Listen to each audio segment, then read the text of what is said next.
Well, hello there, and welcome to the December edition of the Fundraising HayDay Book Club. If you are listening to this in our regular podcast feed, hello, hi, welcome. Hello.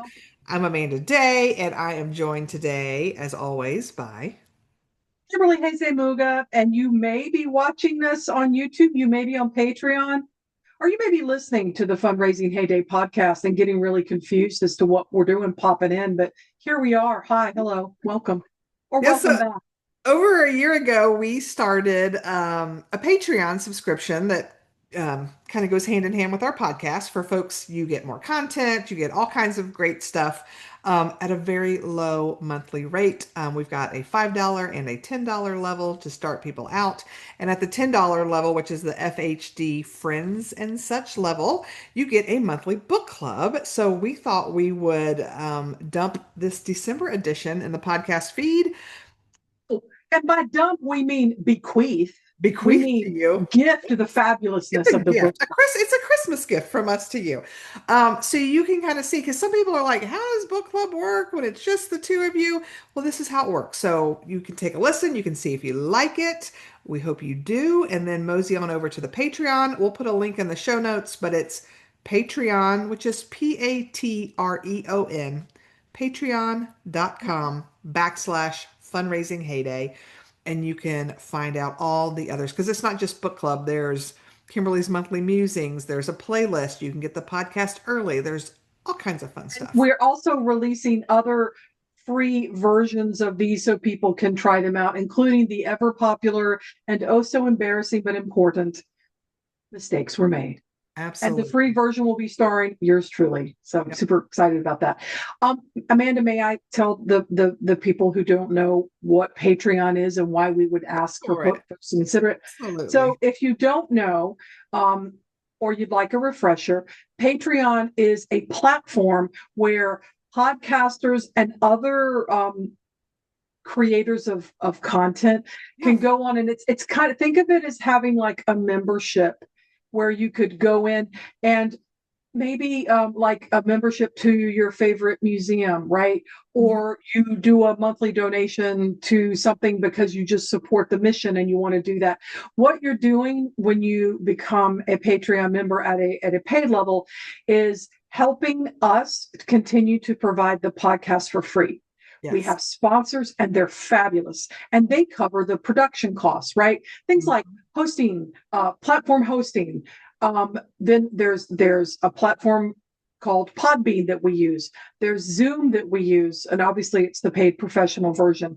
There's a sound engineer. There are marketing costs for other different tools that we use to get the podcast out to you. So some of those things are covered through a sponsorship. But what isn't covered is the time and effort and research and actual production of the podcast that Amanda and I put into it. And we love doing it. We've been doing this since um, 2018, we 20, dropped our first season. 2018 is when we opened, but we actually started before that, right? Other costs like, if we need to book studios or we need to buy new microphones because life and other kinds of things. And our time, if we find guests, we're reading their books, we're coming up with questions, all of those things. Not to say, oh, look at us, how great we are, but we love doing it. But it does take time. And so if you love our content and you're able to support us, that would be great. If you're like, I don't know yet, come on over and listen to the free stuff that we have posted for you, or you can just be a member of Patreon community and you'll be first to know when we're launching new things to do with the podcast.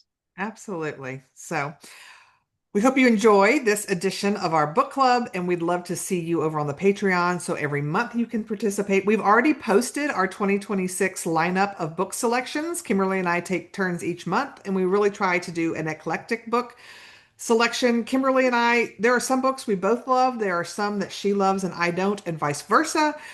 So we really try to make sure we're picking things from a variety of genres, a variety of authors.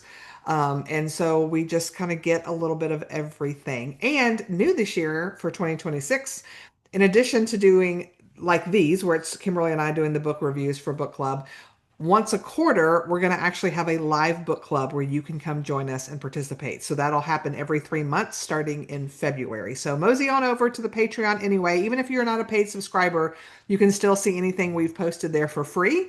And one of our most recent postings is the 2026 The book books. lineup.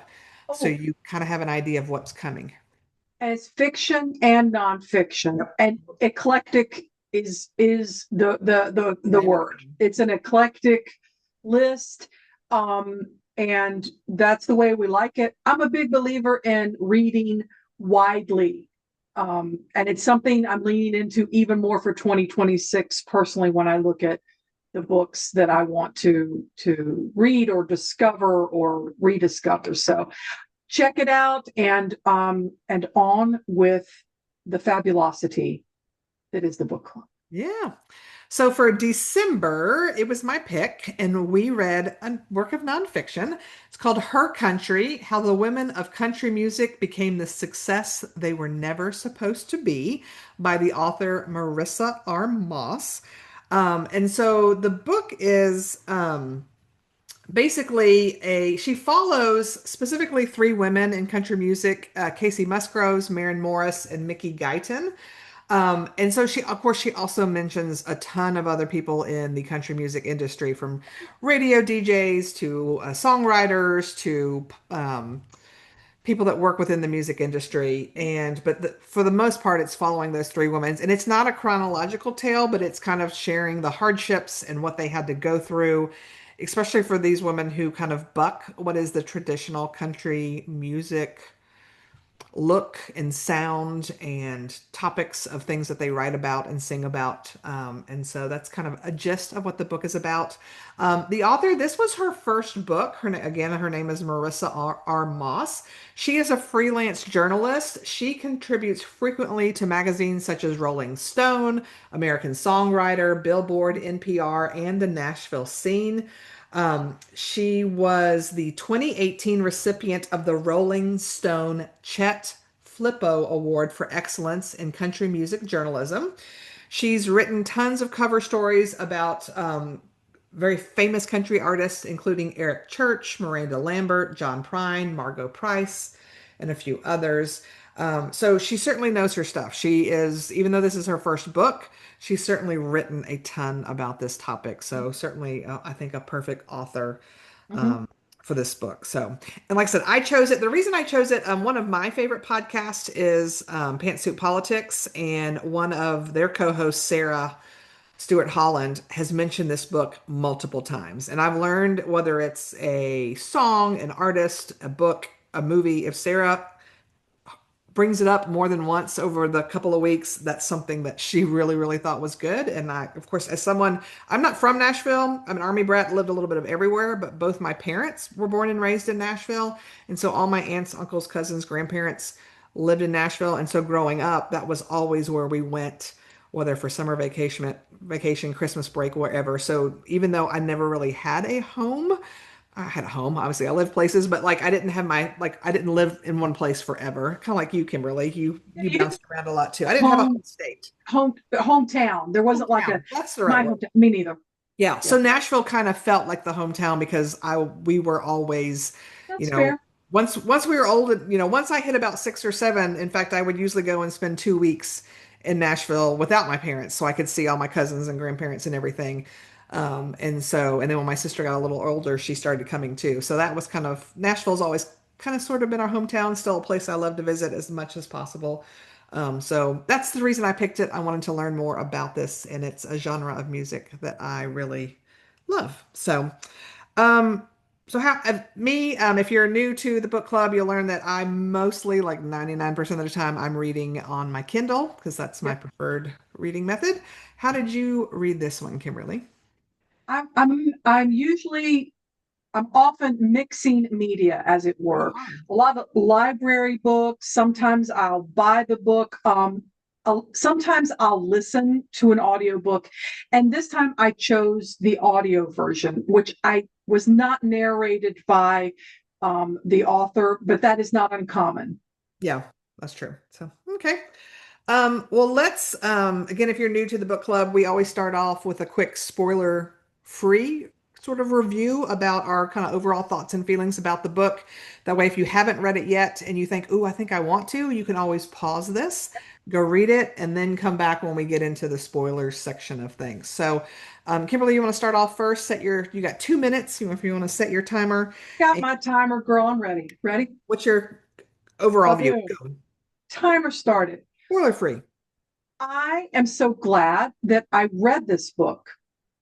And because it is not a novel, it's going to be it's not as easy to spoil because these are women in country music, and this is a real thing that exists. What I liked about it is also what made me really mad, and um, that if you know me, you might be like, "Oh, that tracks," but actually, I did when you suggested it, I'm like, okay, because I know that sometimes I suggest stuff and you're like, oh dear God, and you read it anyway.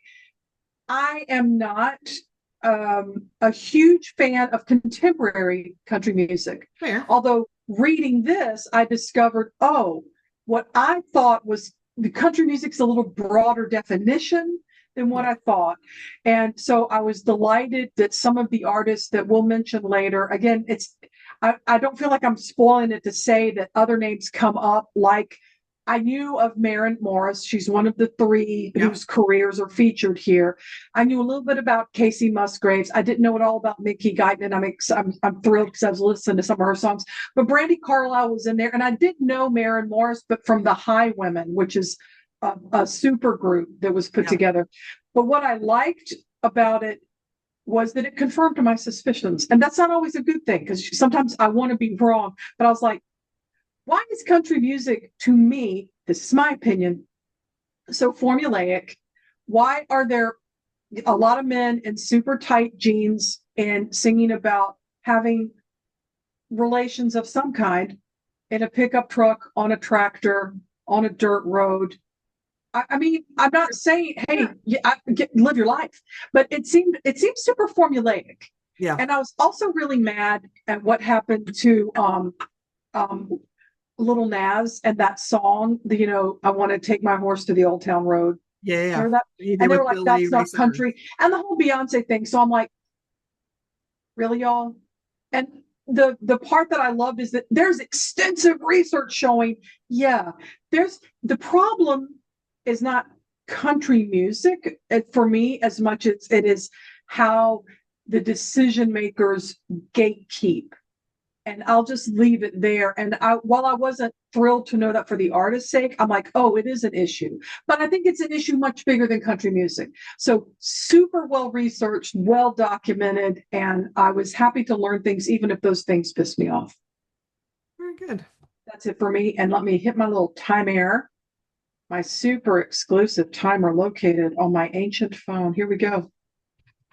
Um, yeah, no, I too, well, I mean, I knew I wanted to read it, but kind of the same thing, like learn some things that I'm not surprised about, but also learn some things I hadn't ever thought about as far as women and people of color in country music, because it is a very white male dominated genre.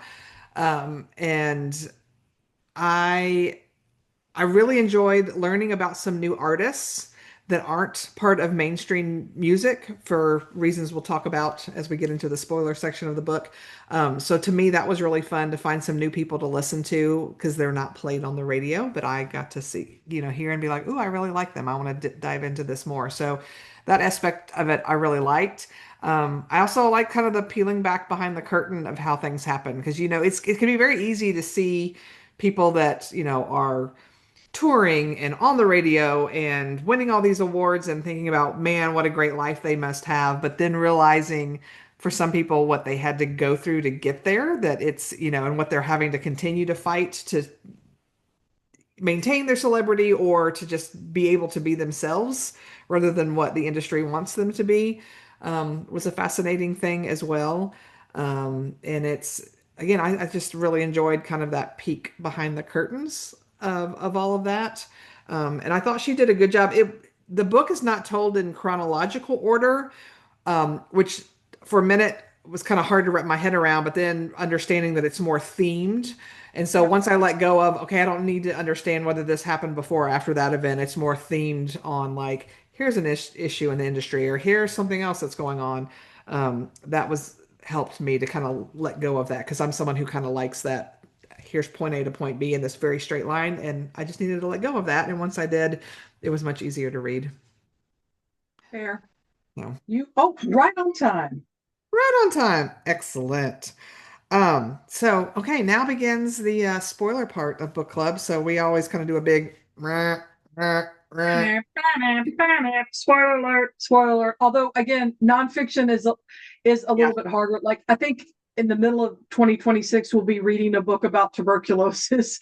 Yeah. Spoiler alert, it was really bad. I mean, I'm not, and I'm pleased, I'm Sure. not making fun, but I mean, it's a different vibe, right? It's a different vibe than plot points in a novel. Oh, So absolutely. True story. So, okay, you want to go and start talking about what it was you liked about the book and why?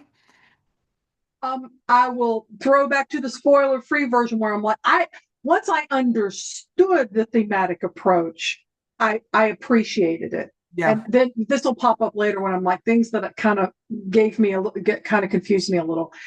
Um, I liked again the depth of reporting and the proof and the interviews and the evidence around how deeply misogynistic and racist country music radio, which seemed to be the linchpin, if you will, of the gatekeeping, because the three artists profiled, Maren Morris, well, two of the three, Maren Morris and Kacey Musgraves, have had really incredible careers outside of the country music radio Yes. world. And so part of me reading that was like, oh, maybe it's not that I just don't really like country music. I just don't like what's on country music radio. And knowing what I know now about the really predatory practices, and honestly, this crosses all musical and like movies and TV, anything where you've got young women trying to break into an industry where older men are in charge. Just you're setting the scene for all kinds of exploitive behavior. And that, I mean, tell me I'm wrong. You look at Hollywood, you look at television, um, Politics. politics. I'm not as familiar with the visual art world about how that works. In the publishing world, I don't know, maybe something like that would be more like getting a job in a publishing house. I don't know if the vibe is the same for writers, but all that to say, what I liked, but also what broke my heart was, oh, this is pervasive. Yeah. And it's clearly gatekeeping in a really disturbing way. There was this, she pulled out, I don't think it was a study, I don't want to get into all the minutia of it, but the sort of meet the new artist kinds of events that were happened. It's like Yeah. basically these and there were mostly young women, I would say, that were when they were just breaking into their careers too. They had to please the program directors at the stations, which meant putting up with really gross behavior. And apparently I was surprised. I mean, I knew that Taylor Swift had started out her career as a country musician, but I didn't realize the extent of it, and I didn't know anything about her experiences, which echoed these. And then it was all compounded if you happen to be a person of color or if you happen to be a person who was not straight.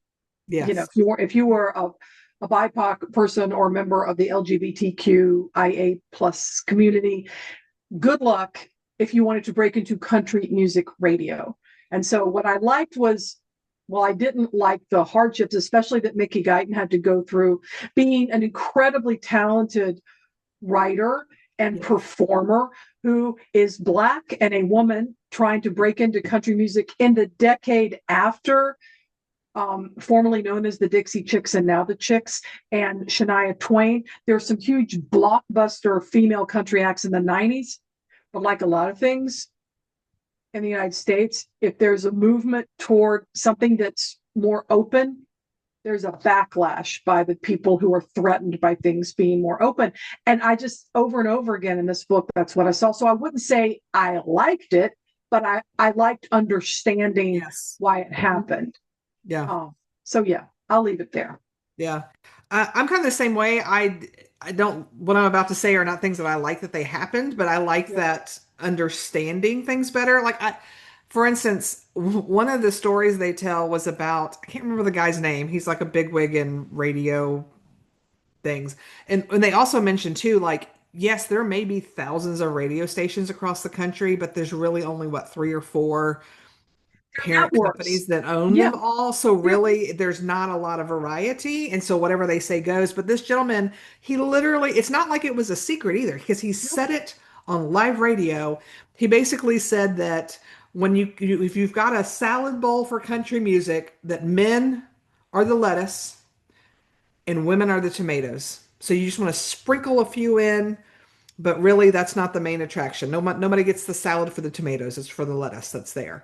And so he basically laid down the rule that you never play two women country artists back to back because no one wants to listen to With that. no scientific backing whatsoever, just No. rampant misogyny and racism. 100%. And what's wild, again, it's kind of like an opening of my eyes. I have been listening to country music my whole life.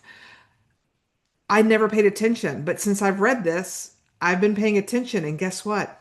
I have yet. Now, again, I don't listen 24/7, but every day I'm listening to live radio, at least for an hour or so in the morning as I'm getting ready and doing things around my house.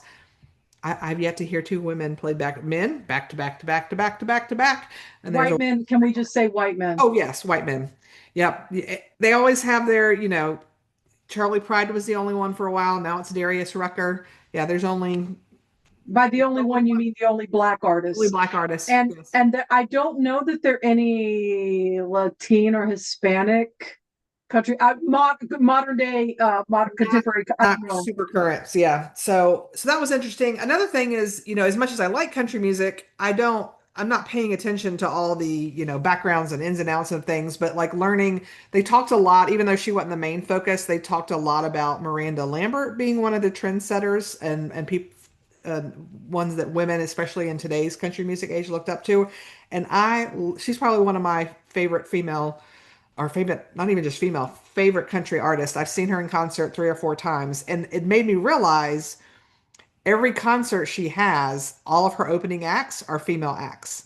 And so a lot of the people they've mentioned, I've seen because I've seen Ashley McBryde, I've seen Maren Morris. I've seen Maddie and Tay. I've seen, um, the two other ladies that are a part of the Pistol Annies. I forget their names. That Miranda's part of that group, but I've seen a lot of them because I was introduced to a lot of them because they opened for Miranda Lambert. But I also didn't realize to me, she's because I love her so much. Back when you were buying albums, I own every album until we started moving more towards streaming services. Listen to her stuff. Most of her things I can sing by heart. I have a necklace with a line from her song on it because I love it so much, which it says I could love a picket fence if it wrapped around the world. But I didn't realize that like her first couple of albums, which again I love them, didn't have any number one hits off of them because radio stations were not playing them as much, right? And so that's kind of the whole crux of this thing is Maren Morris and Kacey Musgraves. It took them a while, but they kind of laid down the law. I'm doing it this way. It's going to be my way, or I'm not doing it. And they were a success despite how unhelpful country music radio was. And a lot of it was because of streaming services. A lot of it was because of underground swells of people liking their stuff and performances they did, to help make that happen. So that to me, that was just a fascinating understanding of how hard it is, And I also really liked a lot of the stories of how, because, a lot of times it's country music is trying to pit like we only got room for one. So if you want it to be you, you better do this, this, and this, and this. And Insane, which is insane. it It's not like is. only men listen to country music. Exactly. Well, an interesting story. So they mentioned the band or the duo, really, the Wreckers, at some point in there. And if you've never heard them, "Leave the Pieces When You Go" is probably their most famous song. They only released one album. It was Michelle Branch, who she had already had a bit of a pop career before that. And I can't remember the other girl's name, but they were really good friends before this. So they teamed up together, formed the group The Wreckers, released this album, another album I bought and listened to on repeat for a long time in my life. And I always wondered why they never did a second one. And I just assumed it was Michelle Branch already had her own career. This was just kind of an offshoot she did with a friend. Come to find out, it was because they were pitting those two girls, telling lies about the other, basically going, she doesn't think you're as good and you better do this, and kind of forced them each into their own careers, which then afterwards they were never as good apart as they were together. And so it's just, so stories like that where I like the book and I'm glad I learned about it, but those stories did break my heart of like, can we just let people play the music that are good and play it? So Yeah. it's yeah, the whole radio thing, because I remember hearing about Taylor Swift suing that guy just for $1 that had during one of the like a photo thing put his hand on her butt. And I remember when that happened, but I think I was in the thick of I had little babies and wasn't paying much to anything. But now going back and reading about it and what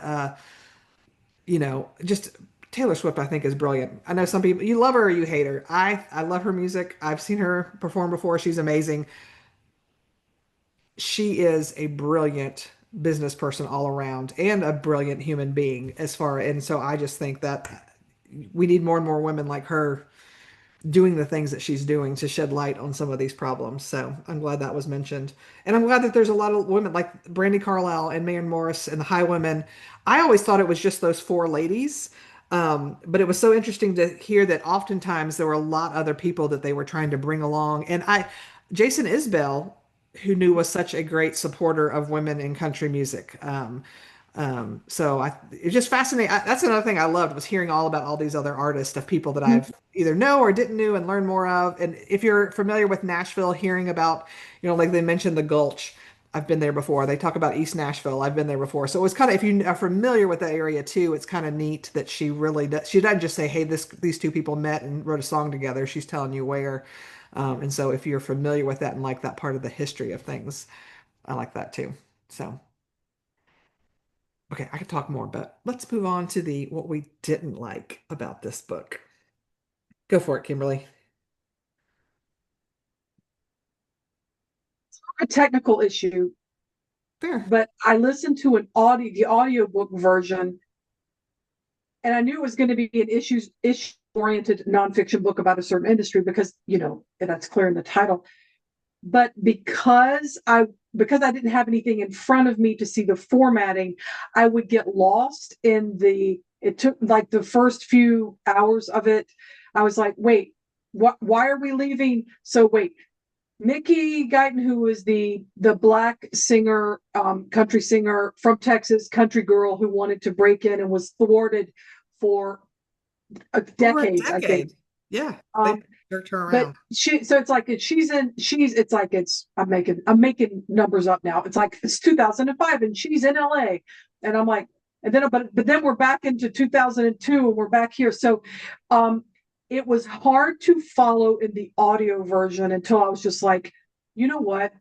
I'm not going to remember. That's why I couldn't help you out when you were like, what are the names? I'm like, girl, I got nothing because it was so densely reported. And it's a double-edged sword when you're listening to the audio version. So I'm not saying the book is bad because it is not, but it is challenging to follow in the audio version. And let me just also say, when I'm listening to the audio version, it's not like I'm listening while I'm writing a grant. And I know there are people who can do that. I am not one of them. I'm listening while I might be at the gym or on the treadmill. So I might be doing something physically, but I'm not watching, I'm listening, and I couldn't keep it all straight. Yeah, Um, fair. and I think sometimes, and again, that's why I'm saying it's a technical sort of quibble. Sometimes I think because I was listening to it, I'm like, I appreciate the insider things, but I'm also like, that's a lot of information about someone's home living arrangements in East Nashville. And then they were in this house and then they moved to this house and then someone else came by and I'm like, but I can't separate that from, was it just because I was listening to it or was there like excruciating amounts of detail? Because the book isn't that long, No. but I found myself buckling down and going, okay, you need to finish this now. You need to listen to it now because it wasn't, it's super well reported, as I've said repeatedly. And the subject matter was fascinating, even as a relative outsider. Yep. But something about the format and the writing sometimes just got bogged down a little. But it wasn't a deal breaker for me. Again, it may be the formatting. So that's it for me. There you go. Um, I'm kind of the same way. Yeah, it's not a long book. It's 315 pages, which normally I could probably knock that out in a span of a couple of days, but it took me about 2-ish weeks to read it. Now part of it was over Thanksgiving break and we had family in town, so I may not have been reading as much, but it's because it is so densely packed. There is so much information, so many names. And if you're like me, I'm trying to wait, is she talking about the same songwriter as this person? Because there was a lot of overlap and people who Yep. helped each other out, that it took me longer to read than it would a normal book, which is, I mean, I can't say I didn't like it because of that, because I learned a lot, but just going, that's not what I expected, but I don't read, I'm trying to read more nonfiction than I used to. I never read it at all. So it's a learning curve for me too, to figure that aspect of it out. Um, I, it was interesting too, because this book came out in, trying to remember, give me one second. I've got it pulled up here. It came, well, it was sort of, it ended in 2023. So it might have come out in 2024. Yeah. And so that was an interesting a thing too, where she would talk about things and I'm like, but that's not, oh yeah, this was a few years ago. So no, so that sometimes that threw me off too, going, but I know this is happening now. Cause like one of the things they ended on and were talking about with Maren Morris, like she again wanted to do things her way, sing about the things. So that's a lot of the stuff they talk about, is how there's, you talk about church and God and you talk about family and you talk about this and you don't, you know, the guys can be the drinkers and the partiers and the womanizers, but the females better not be those things, right? Straight up, and they better be white and blonde and skinny. Yes.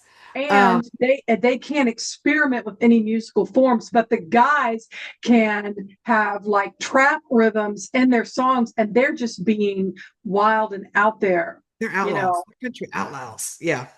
But Um, women can't be outlaws. yeah. Only So Maren Morris, she kind of bucked against that in some of the songs she sang. Kacey Musgraves definitely did. Her first song, Merry-Go-Round, they kept wanting her to push another song as her first single, but she was adamant that that was going to be it. And it was only because she was like, it's this or I walk, it's this or I walk. And the fact that she was willing to walk is what, so they kept it because of that. But, Mickey Guyton couldn't do that because she was black because and they were like, then she was you're just black gonna and she walk. didn't have the support network, and Yes. yeah. Yeah. And Maren Morris, I mean, it was Spotify is basically why she rose to fame so quickly, is because the record producers weren't releasing, weren't doing, saying she was going to have to, for a year, do this radio tour and all this stuff. And her agent basically got her connected with Spotify and got it released on there. And it was My Church, which that song will always hold a special place in my heart. I love that song anyway, but my daughter, see, when it came out, Kincaid had to be about five, maybe 5 or 6, and she knew every line. I wish I had it readily available. I would play a portion of it, but I've got a video of her standing on my bed, just singing with her eyes closed and her hands on her chest, just belting out My Church. It's the cutest thing. Of course, every parent thinks that, but it was the cutest thing. But anyway, all that to say is, Maren Morris, she really struggled with the fact that they are not playing people of color and how they treat people, LGBTQ, and how they treat women, and how she was judged for what she was wearing and whether her hair was short or long and all these things. But she was like, but I can't leave because I've got to fight the system from within. But I know Maren Morris has left country music because she couldn't take it anymore. She was tired of fighting the establishment and was just like, I'm done. And so her latest album that came out is not, it doesn't sound a whole lot different. She sounds the same, but she's not releasing it through country music. She's kind of like, and Taylor Swift, I always thought Taylor Swift moved from country just to be able, because it's such a bigger platform to be in the pop, more top 40 hit and to make more money. But now part of me is wondering if part of why she did that was because of how country music radio works. And that's got to tell you something, because it's not like the pop music industry is like super welcoming and sunshine and No, roses for women, particularly no. women of color, particularly or people, BIPOC people, or I mean, Yep. it's just Mhm. that it just is egregious. Yeah. So, yeah. So I guess going back to like, I like the book. There's nothing really I really disliked about it. I like once I got into the rhythm of this is more themed versus it is in a chronological timeline. Once I got past that, um, it was a fascinating thing to learn about. So I'm glad I read it. Cool. So there we go. Well, when we wrap, we usually try to talk about, so like, it's kind of like, hey, if you liked this, here's some other similar books. So Kimberly, I know you've got a few recommendations that are For you. kind of along the same, not about They country music, but thematically similar. thematically similar. I have not. I realize that I haven't read a lot of nonfiction about the music industry. I've Yeah. read biographies or autobiographies or memoir. Most recently, to so I have a few things to talk about, but big surprise. Um, in terms of music related, but not necessarily an industry study, but industry studies included in it for different reasons, I would present two very different books. Brandy Carlisle's Broken Horse. Oh, Um, and that I highly recommend the audio version, because it talks about, of course, her it's her story of how she became an artist as an outsider artist, right? And then there's snatches of her different songs included in the audio version. And the writing is beautiful. I think you would enjoy the story, but highly recommend the audio version of Broken Horse. And I know I'm you've not listened to it. fully in audio, but you gifted that to me for Christmas, I think, one year. And yes, it was, and she does her own narration, so that makes it even more special to hear directly from the artist, I think. So yeah, I highly recommend that.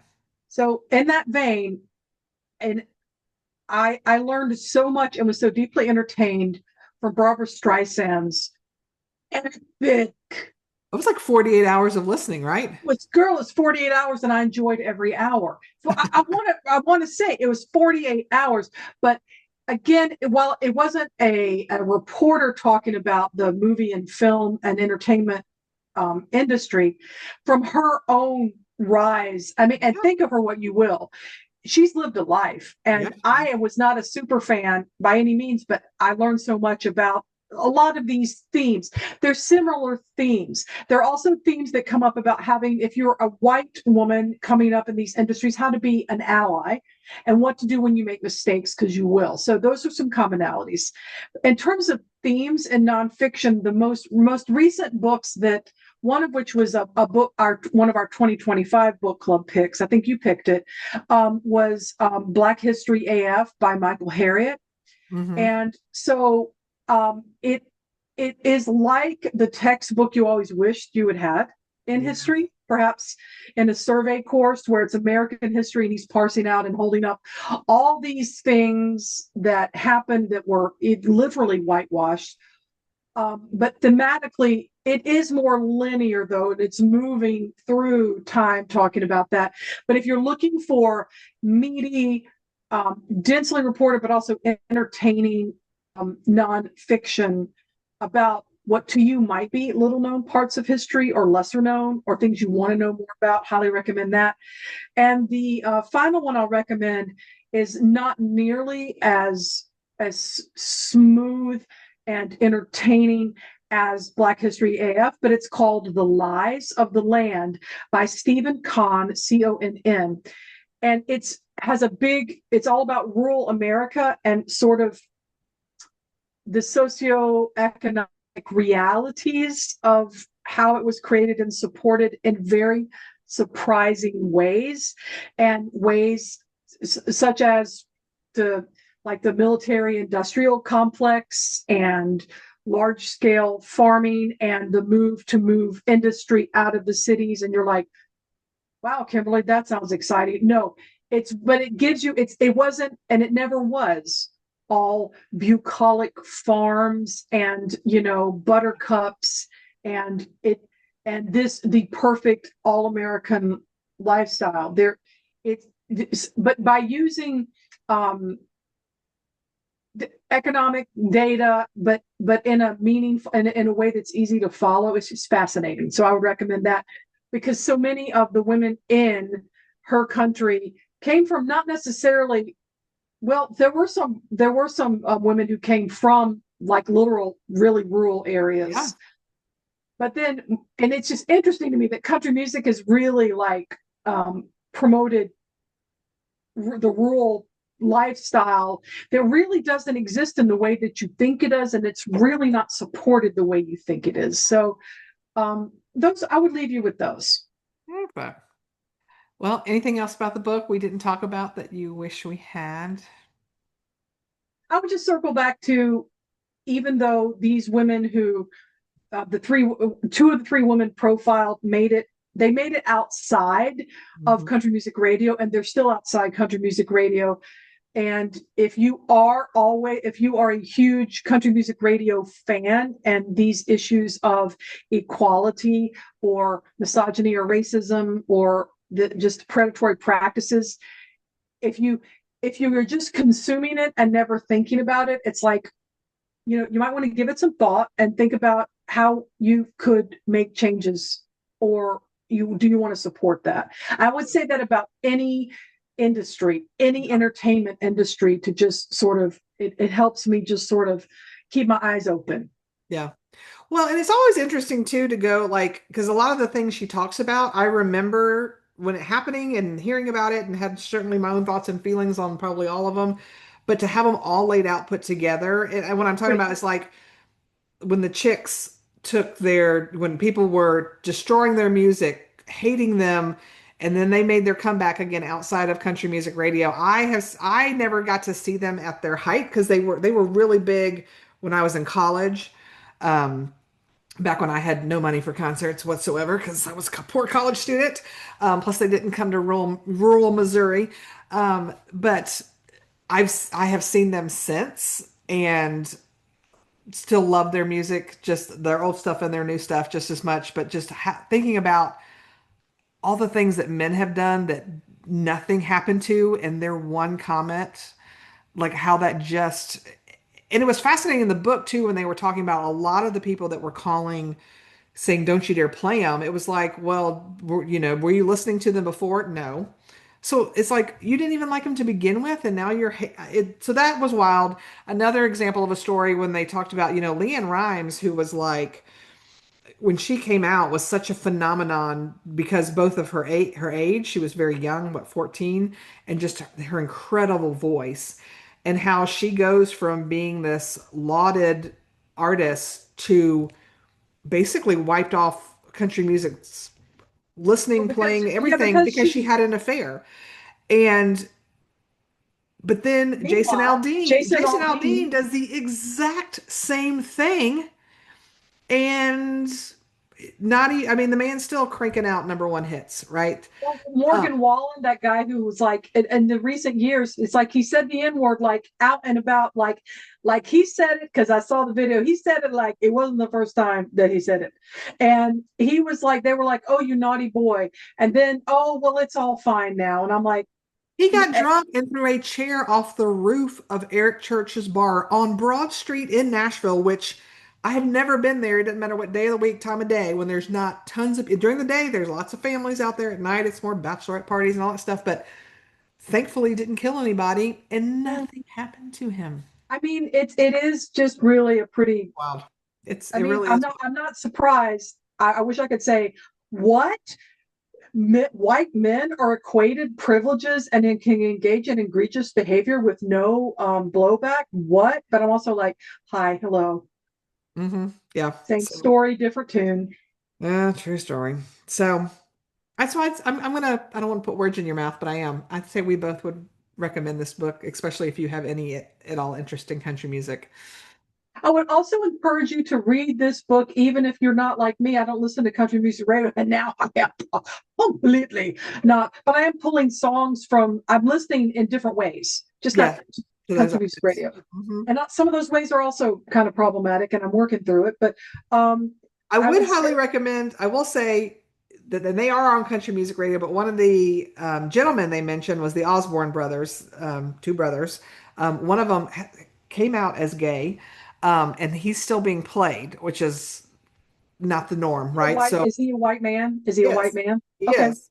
But I okay. will say I've seen them perform as well. That I love that he's got such a deep, like his voice is beautiful. But it's hope that at least he did come out publicly in hope that maybe he's blazing a trail for the next generation, right? So We'll uh, see. we shall see. Okay. Well, if you are joining us next month, which will be in January, our book club, we are reading Reimagining Nonprofits and Philanthropy, Unlocking the Full Potential of a Vital and Complex Sector, which is by Vu Le, Vule. So go ahead and grab yourself a copy and plan to join us in January. If you want to participate and listen to that, you're going to have to join the Patreon at the FHD Friends and Such level. And then again, remember in February, we will be doing a live event for book club. So you can jump in and converse with us about what you liked and didn't like and ask all the questions. And if you look ahead, go to Patreon, look at our book titles, and it may be that you can't participate all the months, or you may be like, oh, I really want to take a look at these two books. You can join for that month, and then you can cancel and Yeah, come back when you want. absolutely. So, But we hope you would stick around, because I'm telling you, reading, that's one of the beauties of a book club and a community, is opening your mind to different genres, different subjects, and just opening your mind, period. I think that's the beauty of books.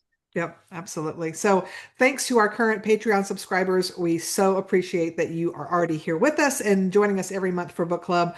And if you enjoyed this session today and maybe you heard it on your normal podcast feed, we really do hope you'll come and join us on the Patreon because we do have a really good time. And as you can tell, a little bit more relaxed than our, not that we're super stuffy on our podcast either, but Oh, I don't even know why definitely you're saying that. I know. We No, definitely we have a good good. time at book club, that's for sure. So we hope that you will join us. So in the meantime, happy holidays, everybody, and we will book club in 2026. See you then.